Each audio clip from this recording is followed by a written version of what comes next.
Before we start hardcore qualitative analysis, which we will start today, I would want to tell you first what is qualitative data. So, what I'm going to explain over here in the next 1 hour before we touch base with NVivo is that what are the types of qualitative data that you can analyze in NVivo, and what is the use of taking those qualitative data to NVivo. So, that is exactly what I'm about to start. First thing first, what is that research design where we do qualitative data? So the research design where we go for a qualitative data is known as the exploratory research design. Uh, in descriptive research design, what we do is we have numbers, we quantify. But in exploratory research design, what we do is we try to explore and find a new variable.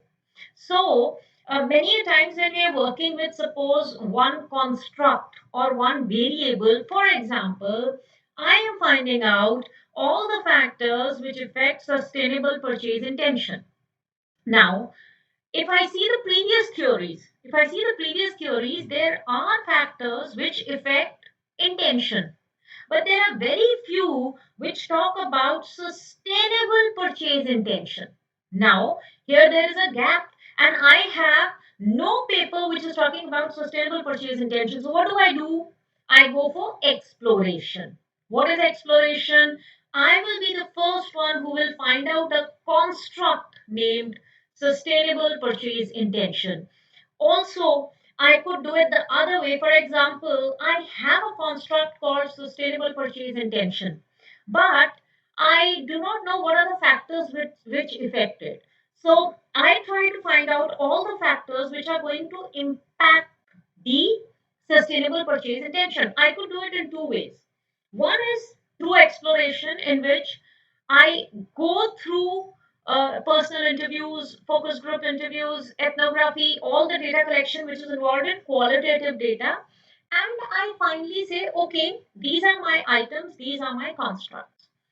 Another way of doing it is going through descriptive study. There, what I do is I list all the factors which are presently affecting purchase intention and say, okay, this is my model. I will collect a data of somewhere around 500 samples, do a descriptive study or do a causal study and prove that model fit. Now we are going to work on the first approach, which is exploration.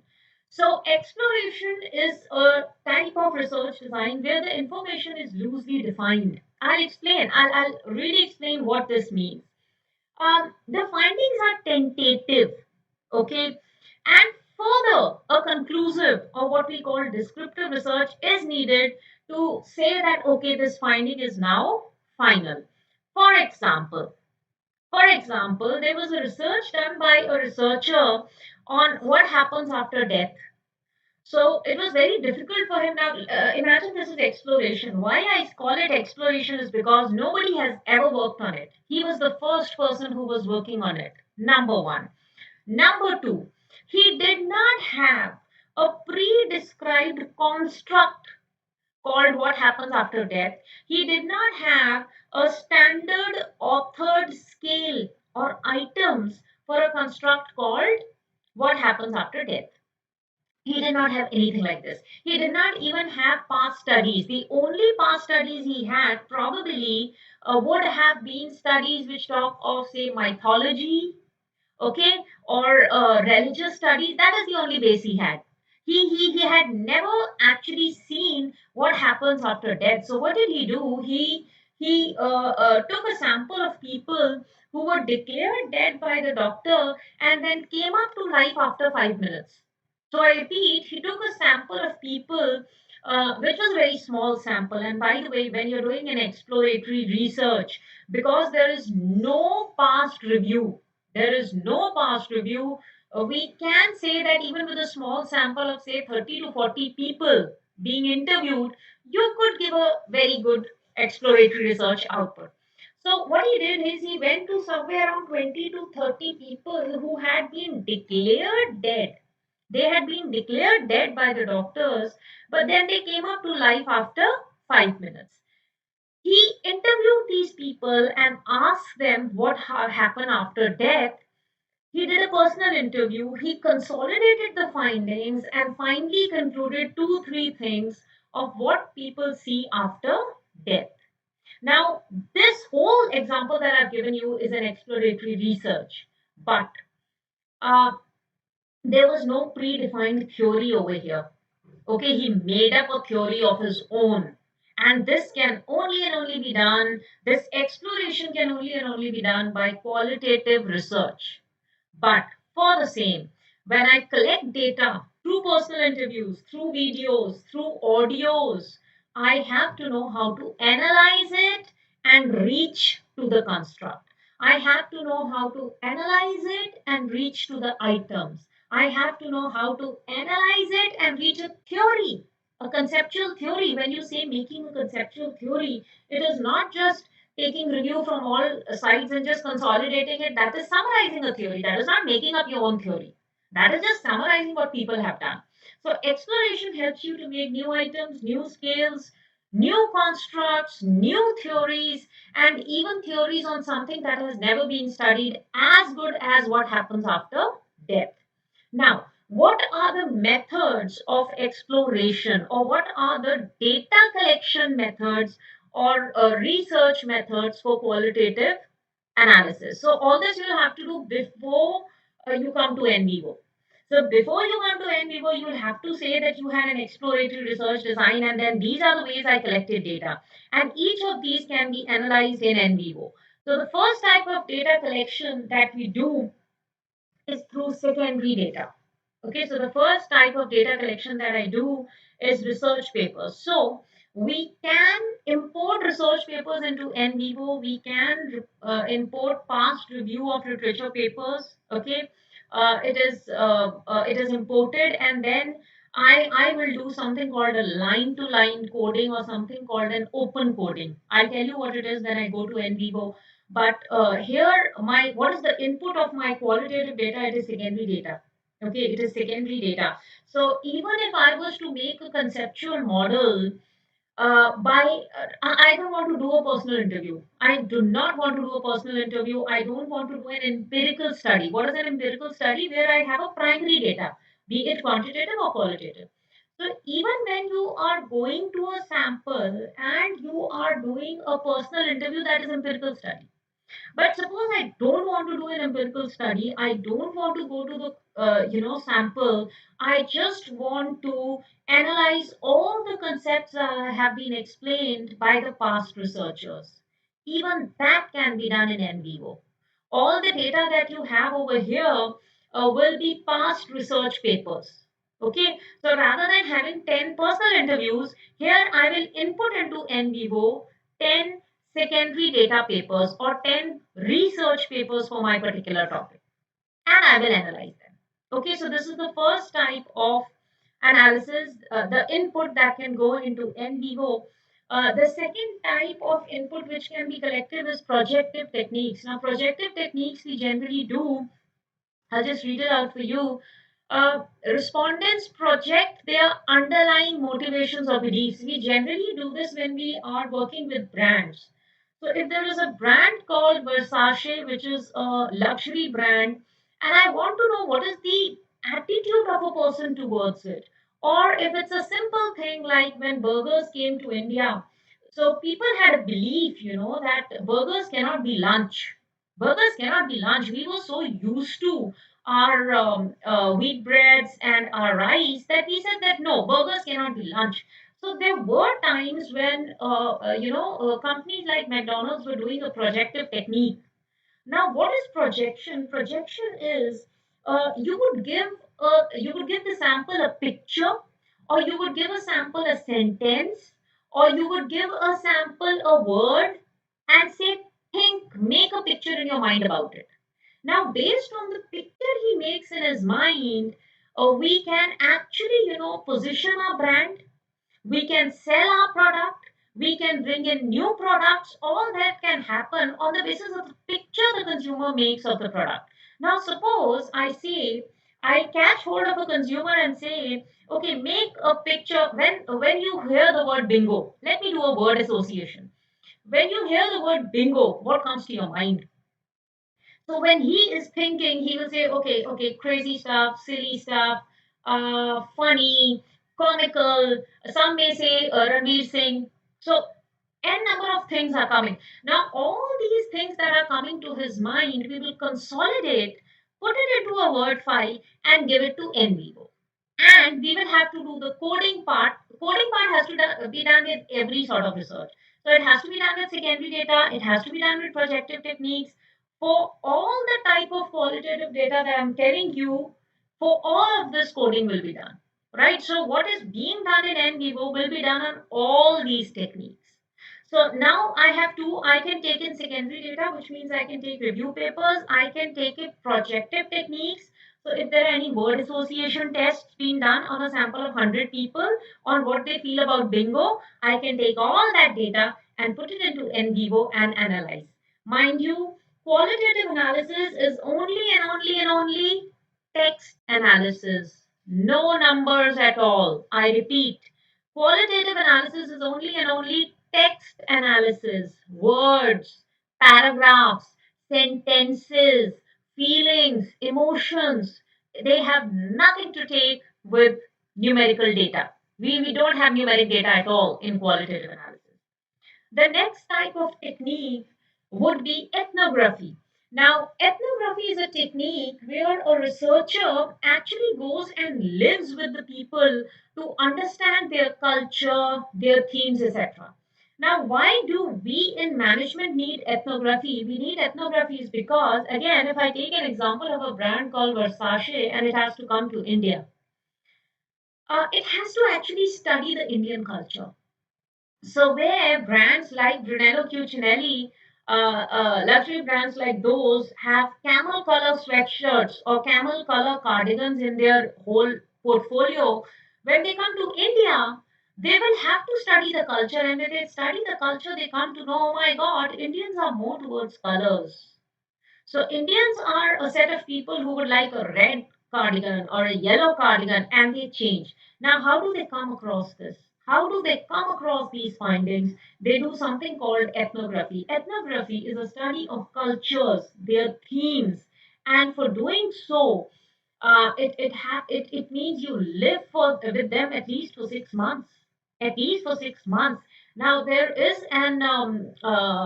a concern in ethnography. One being that do you tell them that you're a researcher or not? Ideally, you should not tell them. Because how this is different from a personal interview is that you're living with them and you're not letting them know that you are a researcher. And you write scripts and diaries and narratives about their life, bring back, put it in NVivo and analyze it. Okay, this was invented by Bronislaw Malinowski in 1915. He spent somewhere around 3 years in Trobriand Island, and he studied their culture. He lived with them, brought back narratives, and then analyzed them. Of course, in 1915 they did not analyze it on NVivo because at that time a very manual analysis used to be done. The next type of research data that you can bring is case study. Case study is was has been made famous by the Harvard Business School, of course, and it is a very very good way of qualitative research. It is used in explanatory, exploratory studies, and even descriptive studies. But in exploratory studies, how do we analyze cases? Is that we take a company, study its profit and loss, see how it ventured through 10 years, again make a narrative, a descriptive, and then bring it to NVivo and analyze it. But a case study is one which can only be done on one sample. For example, if you see the picture on the slide, this man is known as Phineas Gage, and there was a doctor who studied and who related personality to brain. Okay, and how did he come to that theory of relating personality to brain is by this one case study. So this one man was a person called Phineas Gage, and a point 8 mm rod went through his brain. And this man was very conscious, and he comes to the doctor. He's speaking about his accident. He's very much conscious. He's not dead. He should have been dead, but he was not dead. So he's speaking to the doctor. He is narrating what happened to him. He memorizes what had happened to him. He remembered everything. And after the doctor treated him, where it took somewhere around 6 months to treat him, after that, the doctor followed him for quite a period of time to see the personality changes which had come to him because his brain was damaged. So before that, nobody knew. I mean, when they spoke of personality, they only spoke about the physical characteristics. So this was one case study. And mind you, case study can be done even on one subject. So just imagine if the doctor had to wait for another Phineas Gage. Another Phineas Gage would have never come into his life. Rather, he was one of the lucky doctors who got a case study like Phineas Gage, and he could understand personality through brain. Other doctors did not even get that chance. Okay, so this is what is a case study. Can be done on one person also. Generally, when you see research papers, qualitative research papers on case studies, it is generally done on either one company or maximum two to three companies. And those two to three companies are similar. So there is something similar they are comparing in the case studies.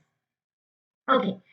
This is the most common method of qualitative analysis, which I think everybody knows: personal interviews and focus group interviews. So, when you do a personal interview, it is a one-to-one interview. When you do a focus interview, you have some 8, 10 people speaking on a topic. Depends on what's your research objective, which approach you take. But whichever approach you take, now I will be also, analyzing interviews in NVivo today. So, whichever approach you take, and when you analyze this, it is called content analysis. It is also called narrative analysis. Okay, these are similar things: content analysis, narrative analysis, thematic analysis. All these three things are similar. Rather, thematic analysis is more general. All that coding that I'm telling you, which we are about to do in NVivo, for all these types of research is called thematic analysis. Okay.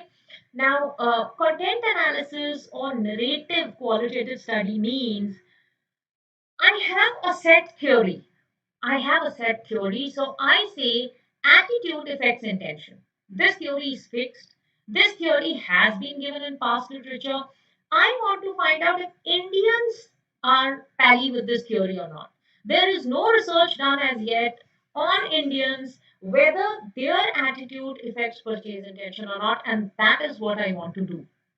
Here, I will do a personal interview of some say 30 to 40 Indians, and I will collect that content, and I will see if attitude is affecting intention or not. But in content analysis, we have to, whenever you're writing a research paper which has content analysis, personal interview, content analysis done through personal interview or focus group, you have to make sure that it is based on a theory. So it's a priori, it is based on a theory which already exists. So what do you do in a content analysis? You first search a theory, and based on that theory, you do a PI, personal interview or a focus group, collect data, analyze it, and then confirm that yes, even in India, that theory applies. So that is the whole role of content analysis. Now, vis-a-vis this, opposite of content analysis is a concept called grounded theory. Okay, that's a concept called grounded theory. Now, what is grounded theory? It was given by Glaser and Strauss. Grounded theory is I am describing something. I am doing a study where I do not have a past theory. Okay, so I am going to conduct interviews. I am going to study existing documents, review literature, and then I'm going to devise a new theory. Mind you, here when I go and do my personal interviews, when I do my focus group interviews, or I collect audios and videos, I have nothing in mind. So, which means I have no pre structured theory saying attitude affects intention in mind. I am leaving it open. I am letting the people say what they want to say, and on the basis of what they say, I will devise a theory.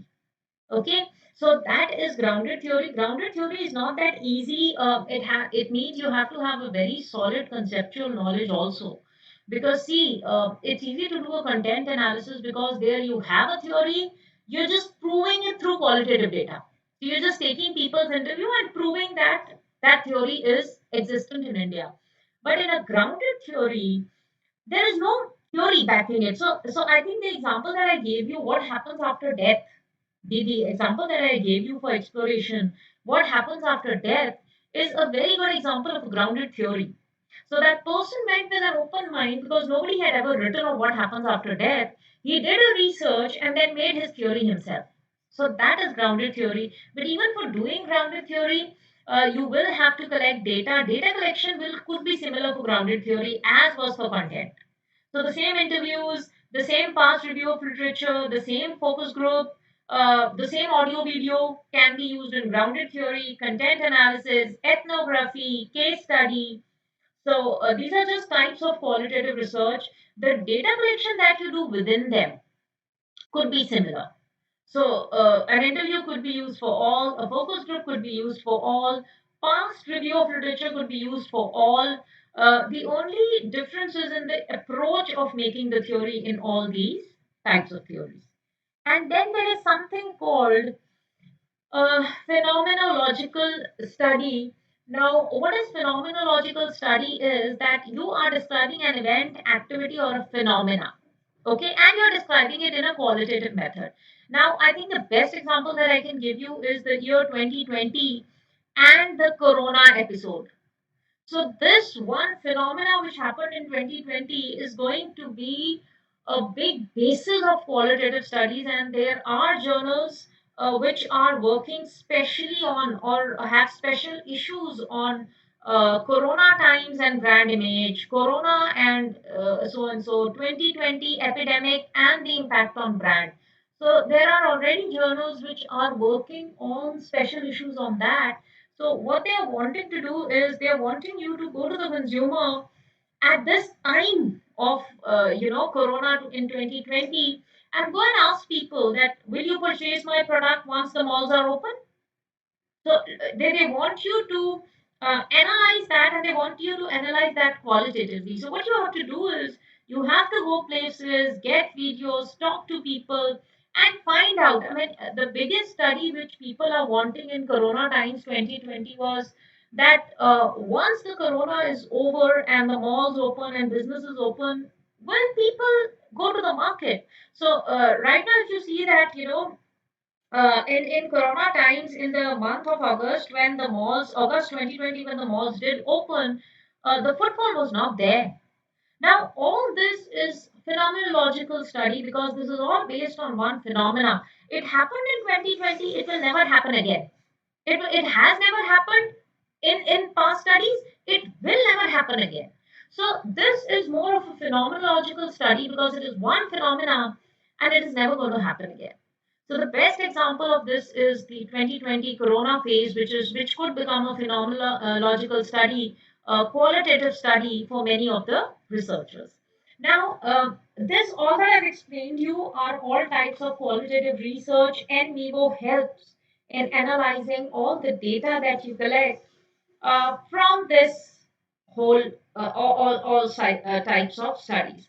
There is a second very crucial thing that NVivo helps you in, or qualitative analysis helps you in, and that is making up a new skill. So many of the people in my workshops ask me that, um, especially when I do workshops for PhD scholars, they say, "Ma'am, why should I take a construct which has already been studied by someone?" So they say that why should I take attitude and intention when I know that somebody, not somebody, hundreds of people have studied the relationship between attitude and intention. Hundreds of people have studied the relationship between subjective norm and intention. So many of the people in my workshop say that I don't want to do this, I want to do something new. And they also argue that what is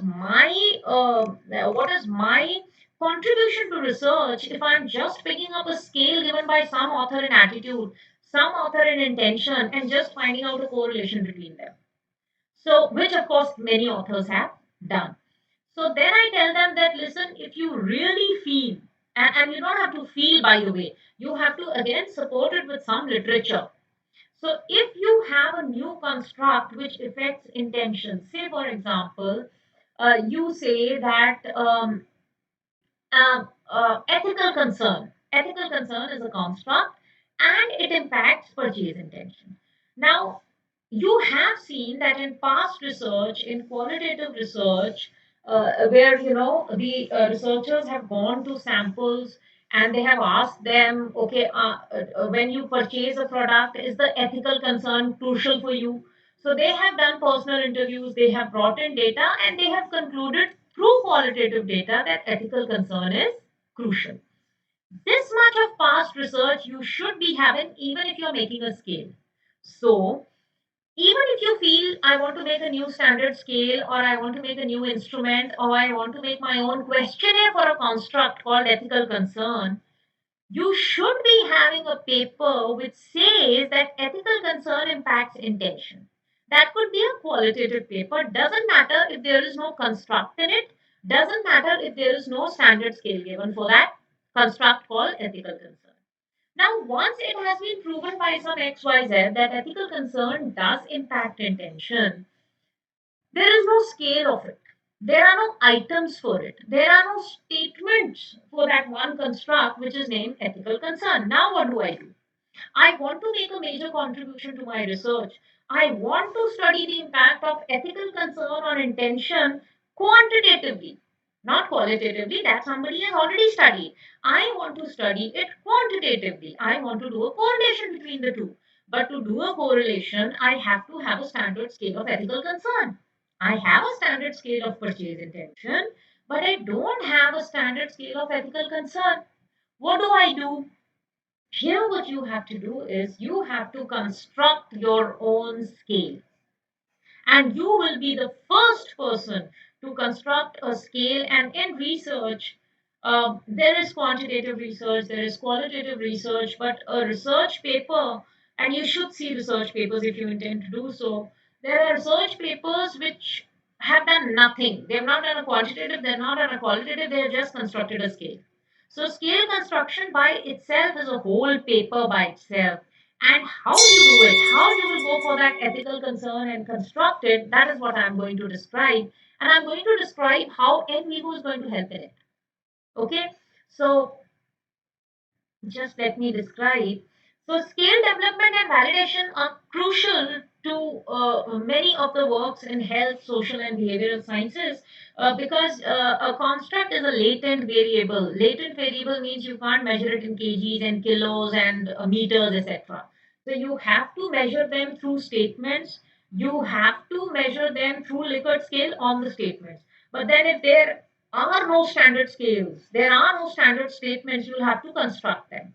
And that is when we need the scale development. So just look at this. Um, why scale development? Because now let's look at this theory. This is a theory I study very frequently. Many of you, if you have been, and this is a theory being studied in marketing, HR, criminology, sociology, psychology. So it's a multidisciplinary theory, general theory that I picked up. It's called theory of planned behavior, given by Aston. Now, now, in this theory, just look at the theory. It says attitude, subjective norm, and perceived behavioral control impact intention. Intention further impacts behavior. Now, this is a standard theory, by the way. It has been given by a researcher. Uh, there are standard scales. Now, if you see, there are five constructs. Attitude is one construct, subjective norm is another construct, perceived behavioral control, intention, behavior. These are all constructs. Why we call them constructs is because they cannot be measured in numbers, kgs, kilos, meters. They have to be, measured by statements. So I should have a standard author saying there are three statements to measure attitude. I should have a standard scale given by an author who says there are four statements for subjective norm, five statements for PVC, so on and so forth. And I have it. So in my past literature, I have authors who have given me a standard scale for attitude, subjective norm, intention, behavior, PVC. Now, what I have to do is I have to just relate to them, but I'm not satisfied. Why should I do that? And number of researchers have done that. And number of researchers are using a standard scale. I want to make my own standard scale. So I go back and study what are the extensions to this theory, and I found out that one of the extensions to this theory was made again by Aspen himself in the year 2000, where he said that there is an extra construct called actual behavioral control, and that impacts behavior. Okay, so there is a new construct which he said actual behavioral control impacts behavior. Now, how did he say that? He said that with a qualitative analysis. So he has already done a qualitative analysis through personal interviews, etc., where he has proven that actual behavioral control leads to actual behavior. So I'm not going to repeat that qualitative analysis. That has been done already. I don't have to repeat it. What do I have to do? I have to construct a scale, a standard scale, or a set of statements or items for the construct called actual behavioral control.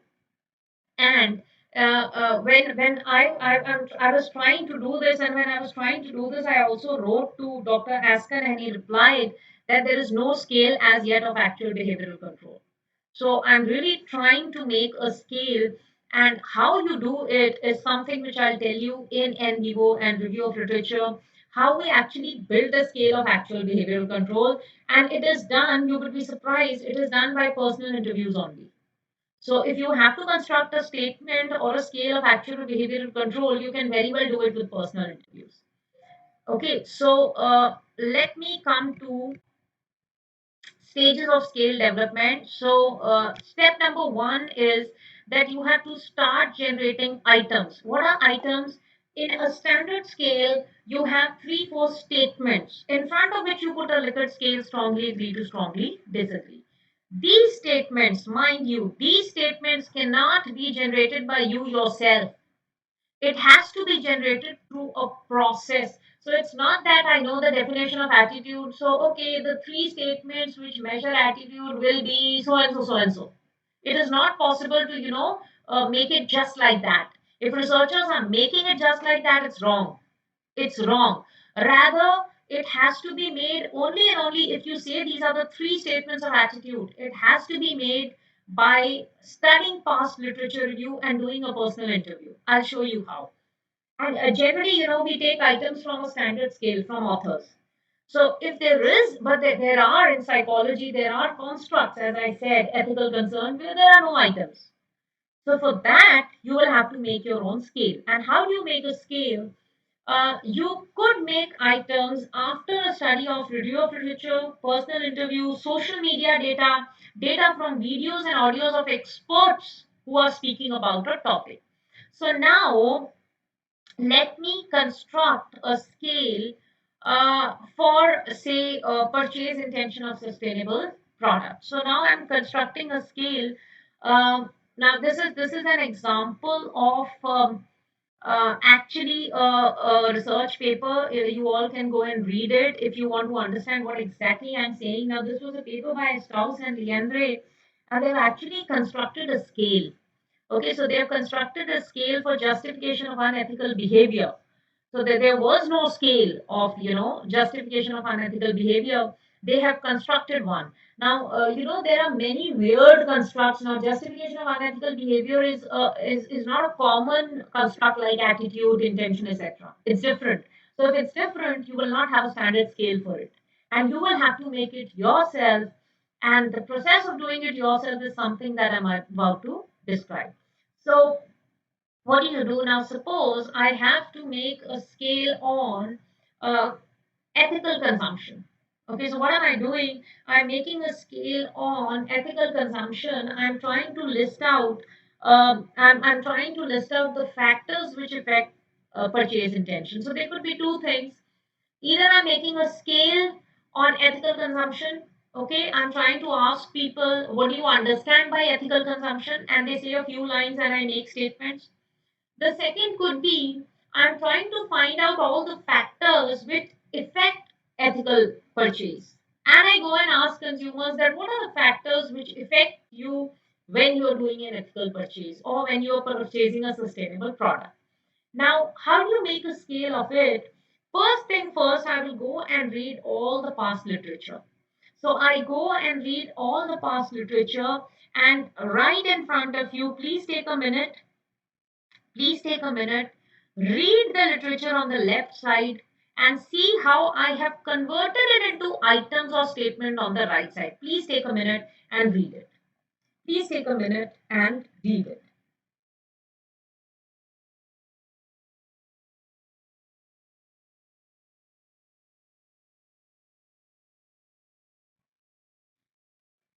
So if you see the major lines which are there in review of literature, consumer agrees that the companies must engage in socially responsible practices, but they refuse to assume the possible consequences, namely higher prices. So from here I get my first statement: I will buy sustainable products only if they are cheap. Okay, I get my first statement.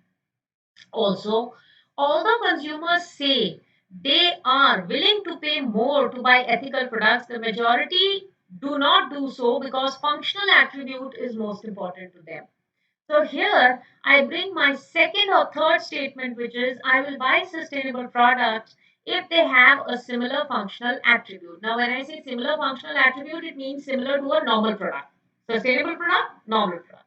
So from review, I studied review, and it's not as simple as just taking a paragraph and writing a line.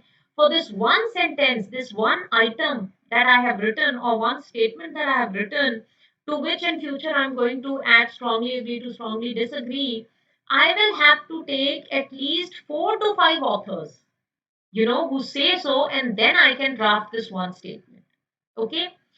Another thing I can do is once I have done this through review of literature, I will further check it with personal interviews. Now, this was only secondary data analysis that I've done to make statements, to make a scale for purchase of sustainable products. The second thing I will do is I will take personal interviews. I will take personal interviews. I will import data into NVivo. I will do something called an open coding, line to line coding or open coding. I will make themes or codes. I will do the word counts, and I will say, okay, according to NVivo, maybe I get some 4 more items than what I already have. So when I do an en vivo analysis of a personal interview, when I go and ask people, I go and ask people, have you heard of sustainable consumption? Do you think, will you pay more if I give you a sustainable product which is pricey? And then people say, no, I will not give you more. Price is very important to me. There are so many products which are less priced in the market. I will not buy. So again, it is supporting which statement? My statement number one. So now what has happened is my statement number one is fixed. Reason being, review supports it, review of literature supporting it, plus my en vivo analysis done on personal interview is supporting it. So after doing this process continuously, this is a mixed process. So I'm going to use secondary data, which is my past review, which is research papers to get statements. I am going to do a personal interview. I might also take videos of experts who have spoken about sustainable consumption and what are the factors which affect people when they buy sustainable consumption. I could take those videos also. I could take a few audio interviews of the fathers of sustainable consumption, for example, Dr. Russell Belk, Dr. Sheeran, okay, Dr. Timothy. So these are all authors who have worked on sustainable consumption. If I get their research papers, I might take them and analyze in en vivo. I can take their audios and analyze in en vivo. And of course, my own personal interviews, which I've got from my samples, Indian samples, I can analyze. And overall analysis of that will give me these statements. So if referring to this paper example that I've given you, Strauss and Legendre, this whole process is what they did, and they finally got these many items or sentences for a construct called economic rationality. Okay, so what must they have done? First they must have studied economic rationality through review of literature, like we did, listed out some items. Then they must have collected personal interviews, asking people, what do you understand by economic rationality? Okay. Further, they must have written some statements. They could be overlapping or they could be an add on of these four. They could be overlapping, for example, in review as well as in personal interview, as well as in a audio taken by an expert. Three people are saying the same thing, price. Okay.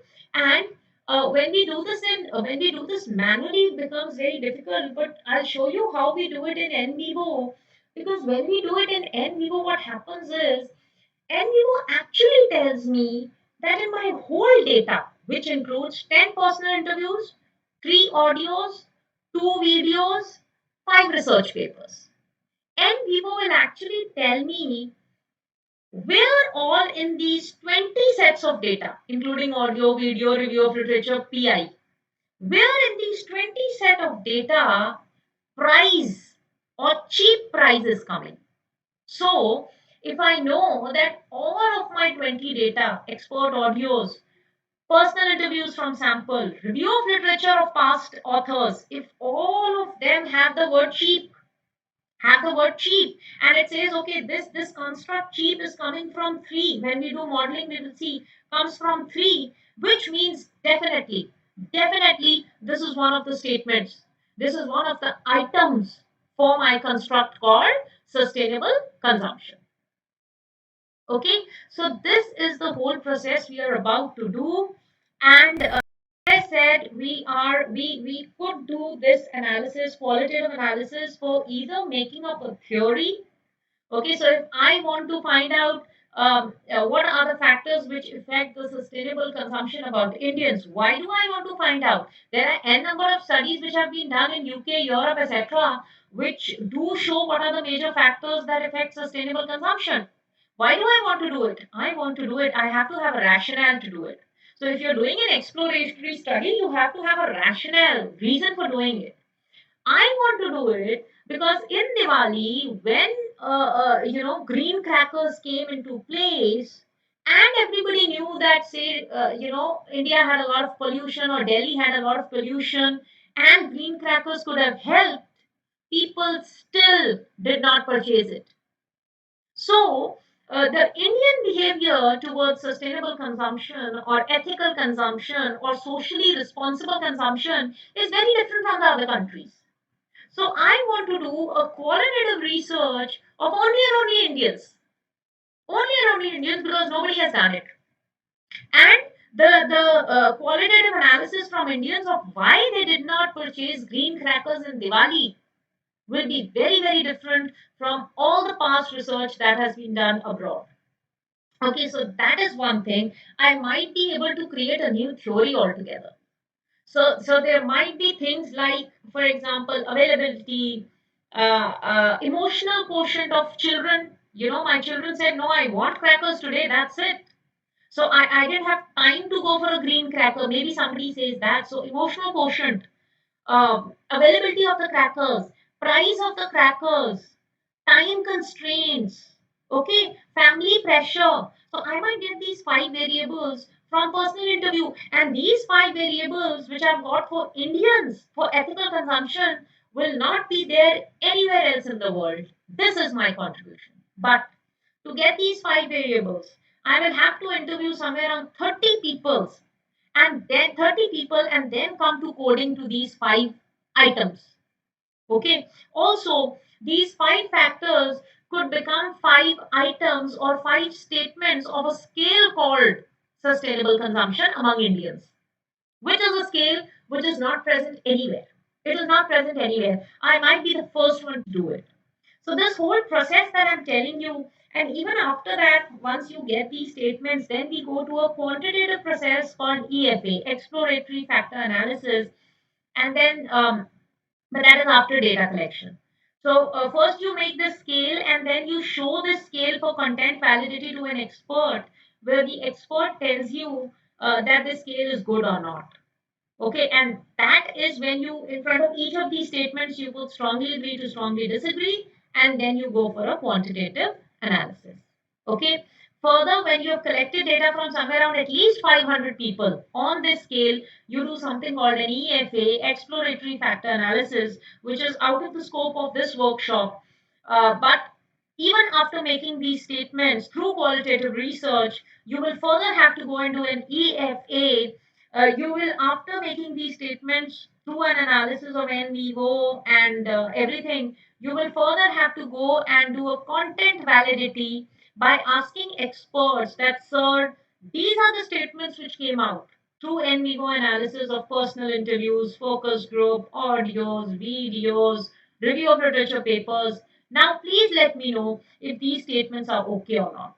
So the expert will say, okay, Jaspreet, I think the last statement should be chucked out. You will chuck it out. You will chuck it out because content validity from an expert is very, very crucial. So out of the 10, you might check out the 10th one and you're left with 9 items. Now, these 9 items, you will put a scale strongly agree to strongly disagree. Collect data of 500 people, go for an EFA. When you do an EFA, you might see that these statements are again clubbed into 2, 3 factors. So, 9 statements may get clubbed into 3 factors. Or in an EFA, due to problems, 2 statements have to be removed. So now you're left with 7 statements. So this is your standard scale. This is your standard scale. These 7 statements are your standard scale, and you can write a paper saying that this is the standard scale that I developed for a construct called sustainable consumption, which was never developed ever in the past literature. So this is the whole process. I hope it's clear. I will now take you to uh, en vivo. So I hope, first thing first, the type of qualitative analysis is clear, and what en vivo is about to do is clear. So if it is clear, let us go now to en vivo.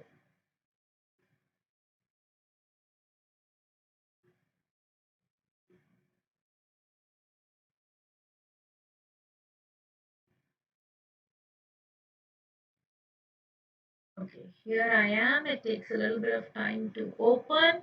Now, this is what your en vivo screen looks like. All of you who have downloaded the trial version, let me tell you that you will get an option the moment you start the software. You will get an option which will say work on an existing project or open a new project. Okay, so you go to open a new project. Okay, I repeat, when you guys download, I will be repeating each process twice so that all of you can follow it. And any questions, please put it up in the group. Okay, any questions for today, please put it up in the group. I will be answering each and every question daily. Okay, so this is an en vivo software. When you open it first, it will say open an existing file, or it will say work on a new project. You go to new project and a page will open. Forget these codings, etc. Or do you want me to work on a new page? I'll work on a new page. So let me go to a new page.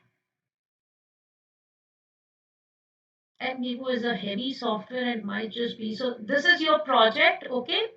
Okay, you get this sort of a page where it says open existing project, or it says open a new project. So just for a demo sake, I'm opening up a new project. Okay, I'll not work on an old project. I'll work on a new project. Do you want to save? Okay, yes, I want to. So I'll explain all this on a new project. Okay, one more thing till the time these little, it takes analysis, just take a little bit of time in NVivo. So, in case you people want to work on a free software, not NVivo, but a free software, you could download something called QDA Miner. Okay, you can, okay, now it is opening a new software. It's asking for a project title. So I say demo en vivo class. You could also describe it, but here I'm not describing it because I wanted to open. So, and we say create project. Okay, so I hope the steps are clear, and it will create a new page altogether. I will start with how we import data and all that. So QDA Miner is a free software. You can download it, but it only does basic coding. So if you want to do a coding of review of literature or you want to do a coding of personal interviews, you can do it over there. But for the things which NVivo does, like sentiment analysis or other functions which NVivo does, those advanced functions are not there in QDA Miner because it being a free software. So if you have a free software, okay, so this is it, and it says, I think this page you also must have seen. I have to say new project. Okay, so QDA Miner you can do for coding. If you have a personal interview, you just want to code it. QDA Miner is a free software. Of course, it cannot do a sentiment analysis. It cannot do an analysis of Facebook, Twitter, etc., which I'll tell you. I have not checked audio or video analysis, but I would request all of you to please download QDA Miner also, which is free of cost, and just see what all features it has. So let's just check what all features it has. I know it has coding. I have done coding on it, and it's free of cost. So at least your coding of data can be done in that. Very advanced sentiment analysis, etc., might not be done. So that, of course, just taking a little bit of time to open.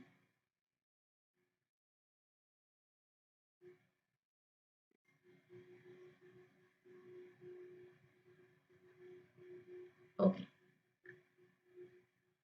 Here comes the new project. Now this is like a new page altogether. Okay, if it says start tool, just skip tool because it wants to take you to all the features of NVivo. Now this is what your NVivo looks like. Those of you who have NVivo 12, NVivo 11, there might just be some very minor changes. Most of the features of 11 and 12 are same. So nothing to worry.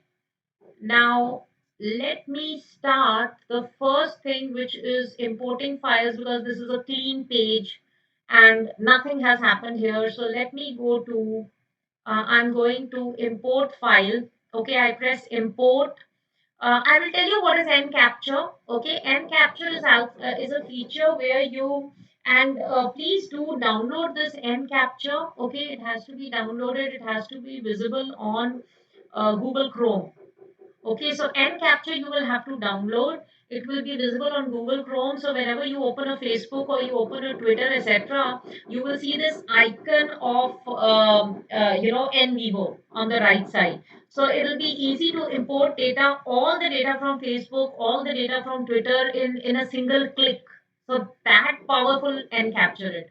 So when you NCapture it from the internet, it will come to your desktop, and from there we will import it to the I will explain NCapture in the next session. So here I am import and I go to files. I'm going pretty slow because I'm assuming there are people who are working for the first time. And I say, okay, there are 3 interviews I'm taking. So there is Garima, 18 years interview, Mrs. Asha, Mrs. Pathak, and let me also take Mrs. Satya. So I say 4 interviews you import. And he says, should I import? I say, yes, you import. Okay. So it will take a little time to import the 4 files that I have selected. By the way, all these 4 files are personal interviews, and the first thing I'm about to do with you is coding. Okay, so the first thing that we are starting in NVivo, you can see my files are there. They are showing on the screen all the 4 files. I went to import, I went to files, I took the 4 files and I put it into my project. Okay, this is my project. The project name is Demo NVivo, and I have imported all the files into this. These are my 4 personal interviews which I want to analyze, and I say want to make a scale, suppose, or I want to just make up a theory, right? So whether I'm doing a grounded theory where I don't have a theory in the beginning, and from these 4 people's data I will build a theory, or I'm doing something like a content analysis where I have a theory, I will confirm that theory from these four data. Whatever the process of qualitative analysis be, my input over here is personal interview. Okay, so the same can be done for projective techniques. Suppose I had asked Garima ma'am, Garima, Asha, Pathak, etc., all these interviewees. Suppose I asked, okay, when you think of a brand called Bingo, what do you think? And they give me long transcripts of 20 minutes. I think this. So even that can be put into four inputs. So even for projective techniques, you have the same input. So input is same. What you have to do with this grounded or case study or ethnography, that is different. Okay, so now let me come to, I will press Garima 18 years. Okay, I will double click Garima 18 years, and you will see that on the right side there will be a window which will open, which will show me the whole script in Word document. Okay, so if you see, this is the whole script of Garima. These are the questions I asked in my personal interview, and these are the answers Garima gave for it. Okay, now the same can happen with all other files. So if I say double click on Asha, and all of you please do this and see, I'm repeating twice. I'm going very slow. I'm going very slow. So all of you please do it and see. There is no use rushing and learning nothing. So now this is Asha's interview. These are the questions. The questions are same because for all these four people, I had asked the same questions. And by the way, let me also tell you, how do you decide what questions to ask?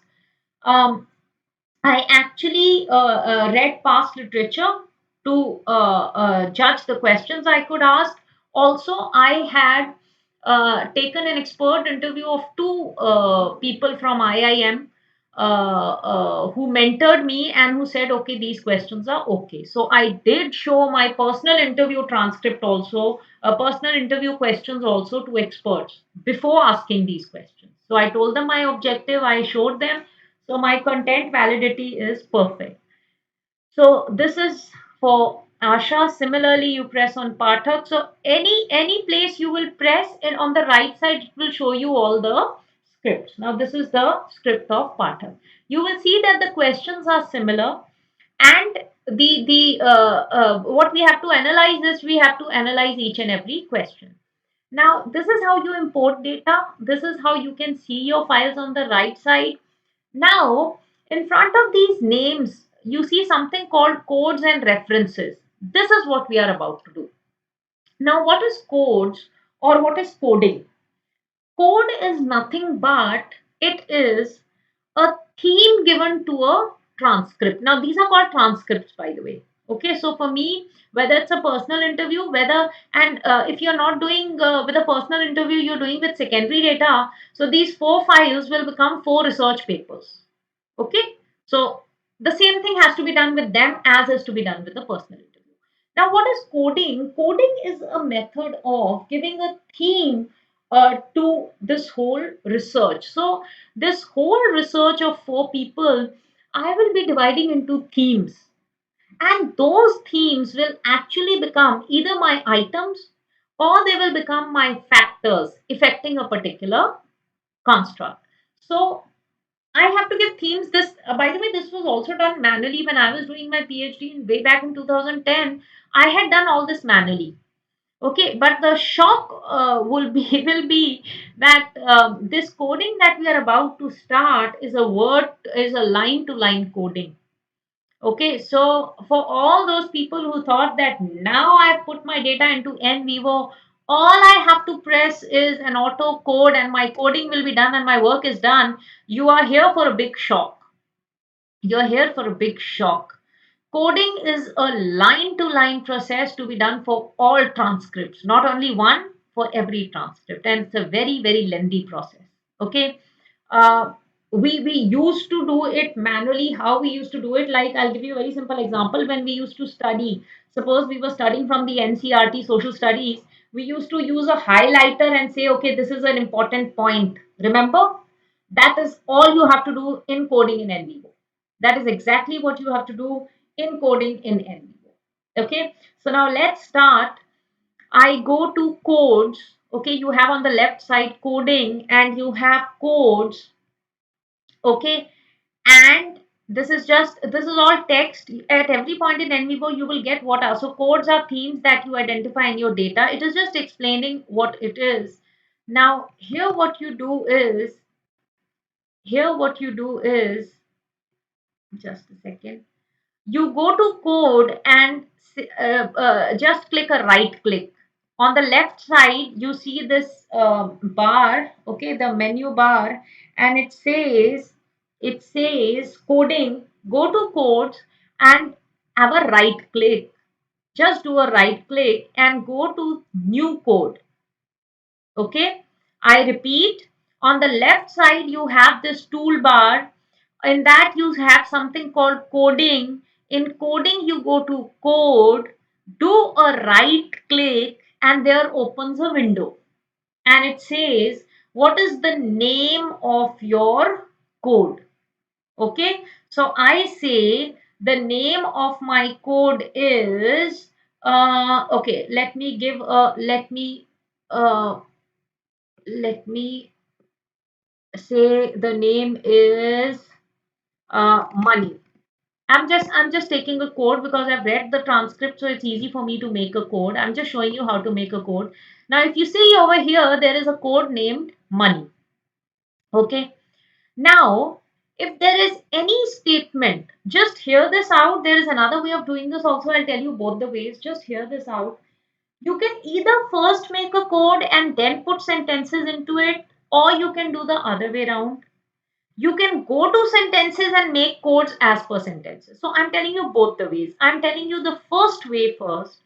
I have read the transcripts and I feel that money would be a crucial factor. Now, why do I say that? Remember, I told you content analysis. In content analysis, we have a predefined theory. Okay, so when I have read articles about sustainable consumption before collecting this data, theory said that money or price is a very, very crucial factor while purchasing a sustainable product. I showed you review articles in the PPT. Okay, so there were review articles in the PPT also where past authors had said money is important. So that is why, because I had I'm not doing a grounded theory, I'm doing a content analysis. I have this predefined notion. There is a theory ready in my mind.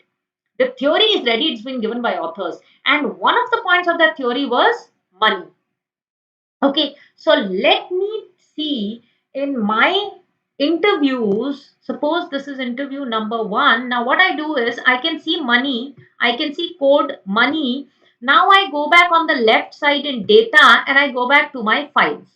I go to data and I go back to my files and I say, okay, show me the data of Garima. I say, okay, show me the interview of Garima. And on the right side, you have a script of Garima. Okay. Now, I will pick up the sentences from here which are talking about money. Okay.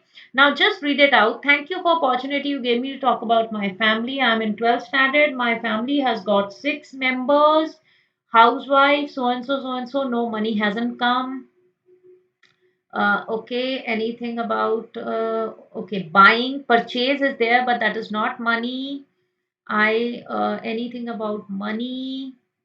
Reuse, I'm very conscious. Okay. Anything about money? No, there is, you have to read it word by word, and there says no, there is nothing about.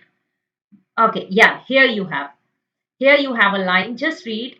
Value for money is very important for my family. Whenever I buy something expensive, we think many times. Now you will highlight this one sentence which is talking about money. Say a right click. Okay, click on right click. Go on code selection. Okay, it will show you in codes, it will show money. Click on money and say code selection to money. Okay, I am repeating the process. I am repeating the process. I had a pre-built theory in my mind. I am doing content analysis over here. I have a pre-built theory in my mind. I know that in sustainable consumption, money could be a very crucial factor. It is said by many authors.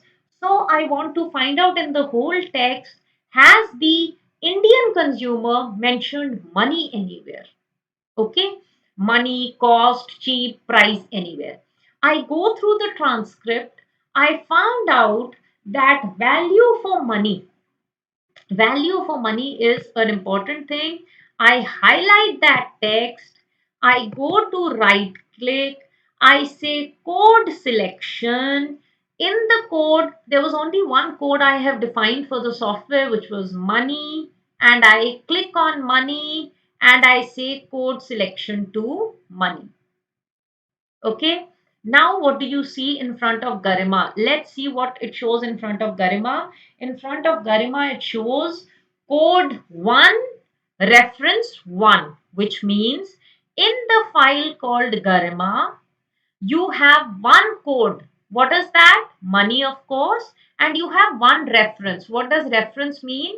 In this one code money, you could put more than one reference. Reference are all the sentences in which money has come.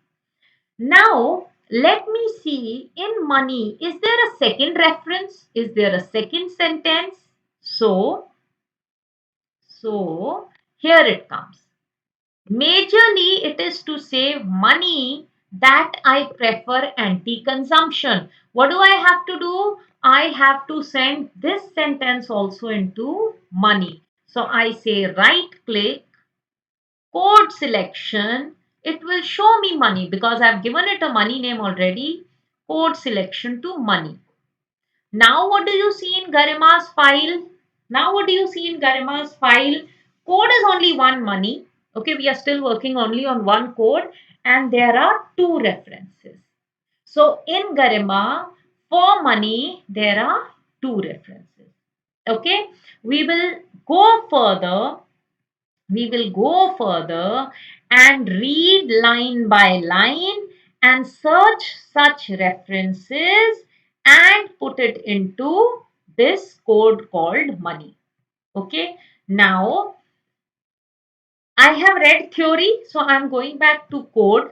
I'm going back to code and I say there is one more code. There is one more code.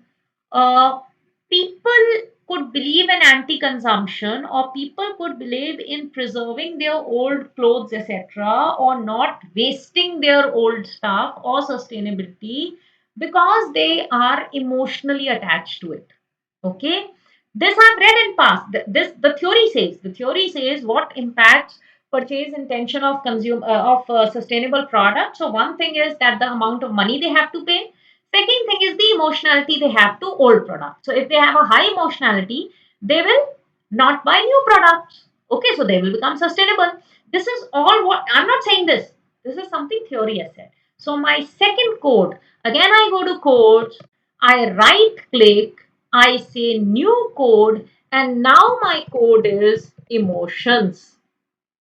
And I say okay. If you want to write a description, you can write, but otherwise you can just say emotions and now now in the codes you see two codes. One is money.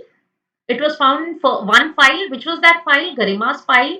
There were two references. What do you mean? There were two sentences where Garima used the word money. Then you go to emotions. Now let me go back to files, left side data and in files and I say okay, open Garima. Garima is still open. Garima is presently open and I say okay, let me read the script and see if she is ever emotional about a product. So I read this whole script. Okay, I go line by line. This is also called open coding. Okay, so I go line by line and I say, okay, where is Garima's emotion? Is she emotional at all? Is there anything to do with emotions? In fact, there is a question which I asked about emotions. So I will definitely get it. And all my questions also were based on past theory. So because past theory said that people are emotional, so I put it as a question just to check if Indians are emotional or not. Now here it is. Is there any social or emotional aspect of reducing consumption?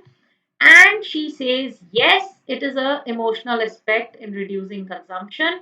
and this has emotional value. Now what do you do? Select, right click, code selection. It will give you two options now, money and emotion. Where should I put it? Should I put it in money or emotion? I should put it in emotion. I click emotion and it says code selection to emotion. Okay. Now I will not do this for further coding. I hope the point is understood. Emotions and money were two of the factors which affect ethical consumption. Research told me that.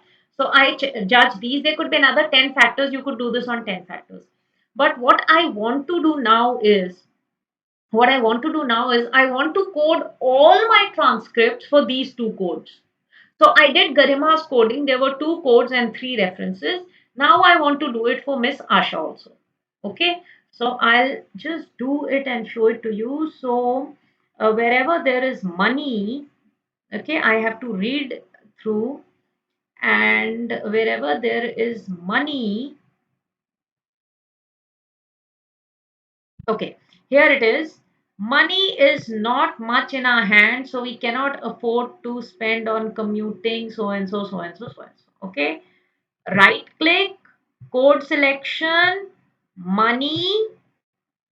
I'm doing this for a purpose, okay, and I'll just code one more of emotion because I'm doing this for a purpose. I need to show you something.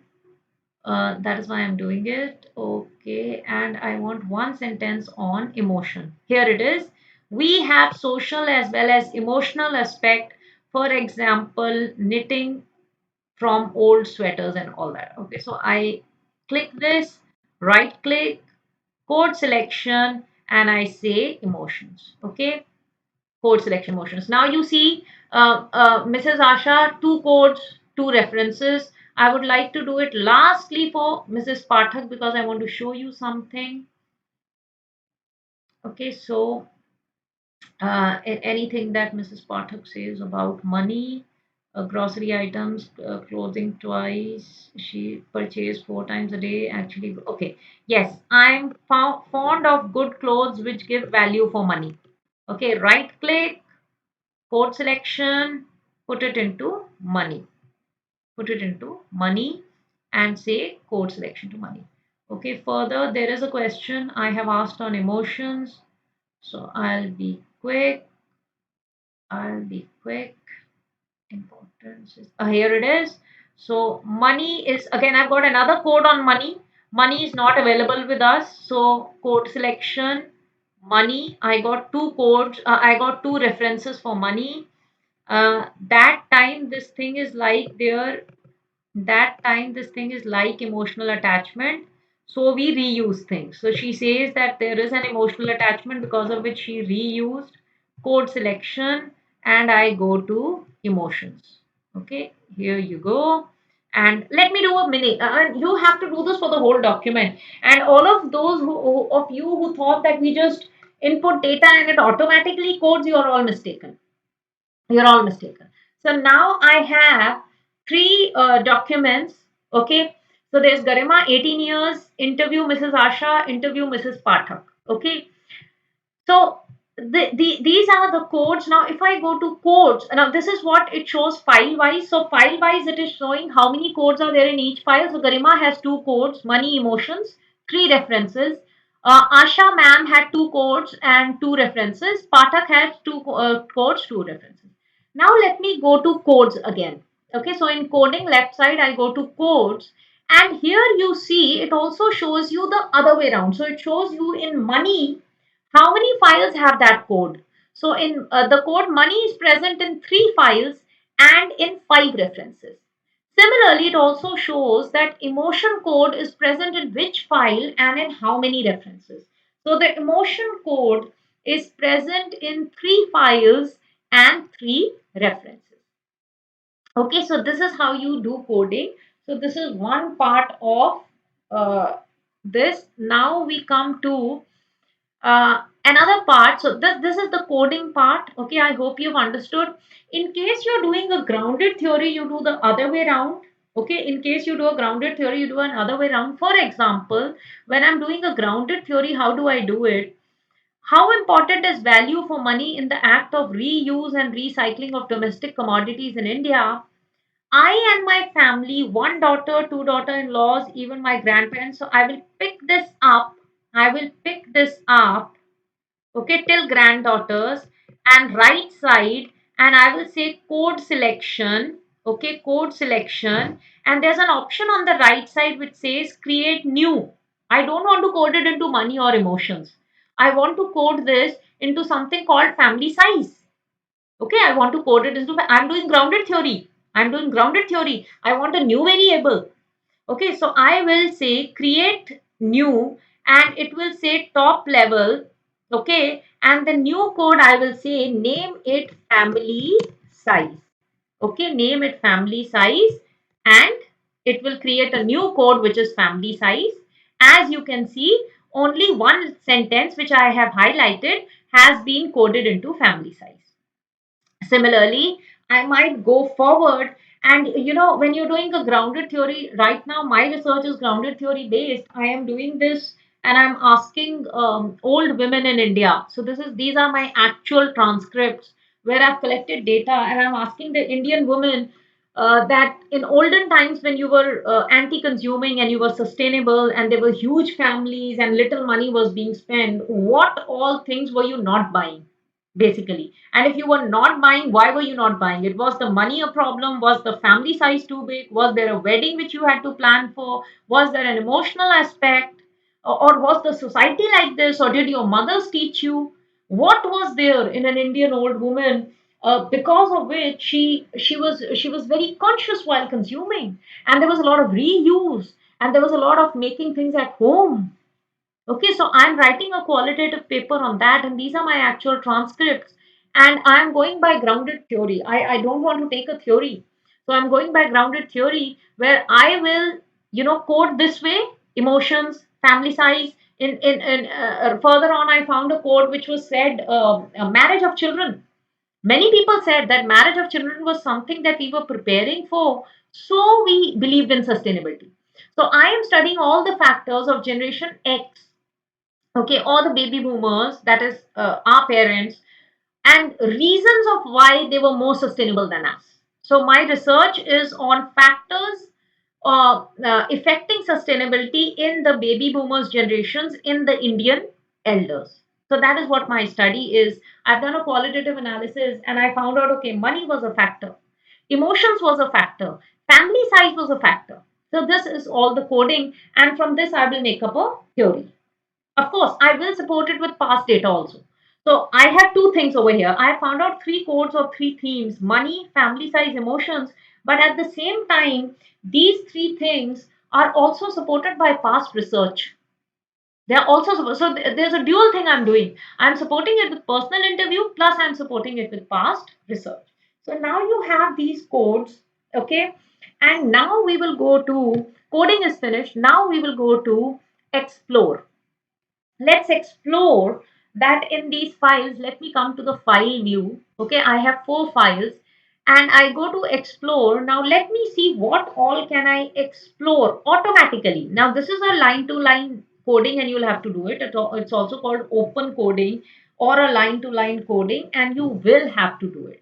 Okay, so all of you who thought that and we was just putting automatically, it's not that. You will have to do a line to line coding and make your codes and then come out with an item or come out with a theory.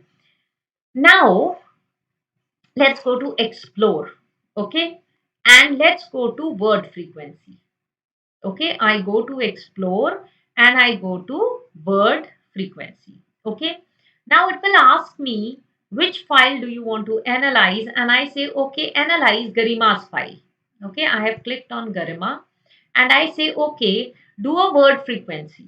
What do I want to find a word on? What do I want to find a word on? I'm not finding out a word. What I'm trying to see is that when Garima was describing her sustainable consumption in a script of 1800 words, what were the most important factors which came out in her transcript? For that, I do a word frequency test. How do I do it? I just go to word frequency, okay, and I will go and just say on the right side run query. But before that, Before that, what I will do is, if it tells me select items, you see select items, so I will say okay, do this only for, as of now I want only for Garima, and I say okay. Okay, so it will give me an option of select items. You can see file and external, select item, select folder. So select items, I'm only selected Garima right now. I could select all four also, but right now I've selected only Garima. Now in grouping, on the right side in grouping, you can move this cursor left or right, below also, and I say either you say exact match. When I say exact match means if there is a word called talk and there is a word called talking, it will group them into two different words. But I don't want that. I want talk, talking, talkative, all those words to come together. So it is like saying, here my code is price. Okay, so I want price, money, value for money, all similar words to be, even synonyms to be mixed up, mixed up and grouped into one category. So I go to the third option, which is with synonyms. Okay, so now talk, speak, all words related to that will come. So in my case, because I want the code money. Okay, so money, price, value, all these synonyms will come together and be clubbed into one. Okay, so I'll get a basic theme out of this.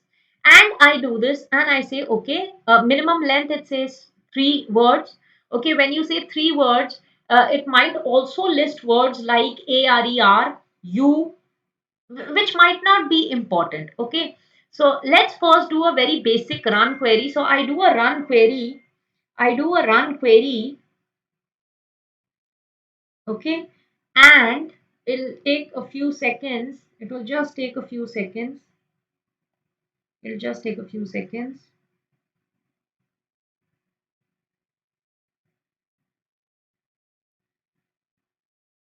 Okay, here we have it. So it has the words, listen, the maximum used words, that is 22 times used. 22 times used was recycle, recycled, reuse, reuse.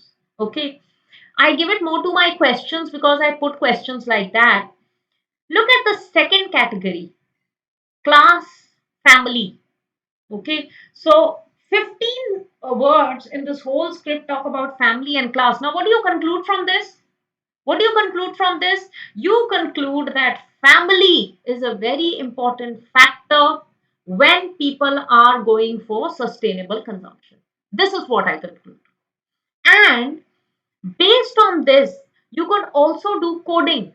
So you could go reverse. You could first find out the words that people speak. For example, buying, purchasing, consumption, old, father, generation, mother, again family, again family.